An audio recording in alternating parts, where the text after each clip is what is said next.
തുടർച്ചയായി മൂന്നാം തവണയും ഇന്ത്യൻ പ്രധാനമന്ത്രിയായി നരേന്ദ്രമോദി സത്യപ്രതിജ്ഞ ചെയ്യുമെന്ന് പാർലമെന്ററി പാർട്ടി യോഗത്തിൽ ബി.ജെ.പി. നേതാവ് പ്രഹ്ലാദ് ജോഷി അറിയിച്ചു. ഞായറാഴ്ച വൈകിട്ട് 6-നായിരിക്കും സത്യപ്രതിജ്ഞ.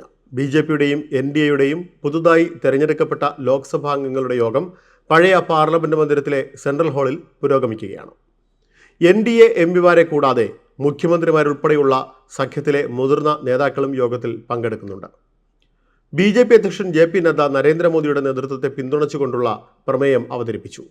സഖ്യകക്ഷികളും എം.പിമാരും ഇത് അംഗീകരിച്ചു. തുടർന്ന് നരേന്ദ്രമോദിയുടെ നേതൃത്വത്തിൽ എൻ.ഡി.എ നേതാക്കൾ രാഷ്ട്രപതിയെ കണ്ട് സർക്കാർ രൂപീകരിക്കാനുള്ള അവകാശവാദം ഉന്നയിക്കും എന്നാണ് റിപ്പോർട്ടുകൾ. തൃശൂരിലെ നിയുക്ത എം.പി. സുരേഷ് ഗോപി കേന്ദ്ര മന്ത്രിസഭയിലേക്ക് എത്തിയേക്കുമെന്നും റിപ്പോർട്ടുണ്ട്. ക്യാബിനറ്റ് പദവിയോ സ്വതന്ത്ര ചുമതലയോടെയോ മന്ത്രിസഭയിലേക്ക് എത്തും. പാർട്ടി തീരുമാനിക്കും എന്നാണ് സുരേഷ് ഗോപി പ്രതികരിക്കുന്നതെങ്കിലും അദ്ദേഹം കേന്ദ്രമന്ത്രിസഭയിൽ ഉണ്ടാകുമെന്ന് ഉറപ്പാണെന്നാണ് ബി.ജെ.പി. വൃത്തങ്ങൾ നൽകുന്ന സൂചന. വകുപ്പുകളുടെ കാര്യത്തിൽ വ്യക്തതയില്ല. മന്ത്രിസഭാ രൂപീകരണം സംബന്ധിച്ച് മാരത്തോൺ ചർച്ചകളാണ് ന്യൂഡൽഹിയിൽ പുരോഗമിക്കുന്നത്. മുതിർന്ന നേതാക്കളായ അമിത്ഷാ, രാജ്നാഥ് സിംഗ് എന്നിവർ ബി.ജെ.പി. അധ്യക്ഷൻ ജെ.പി. നദ്ദയുടെ വസതിയിൽ യോഗം ചേർന്നു. ഘടകകക്ഷികളുമായി ചർച്ചകൾ നടത്താൻ നരേന്ദ്രമോദി ഈ നേതാക്കളെയാണ് നിയോഗിച്ചിട്ടുള്ളത്. സത്യപ്രതിജ്ഞയ്ക്ക് വേദി ഒരുങ്ങുമ്പോഴും എൻ.ഡി.എക്കുള്ളിൽ വിലപേശൽ ഇപ്പോഴും തുടരുകയാണ്.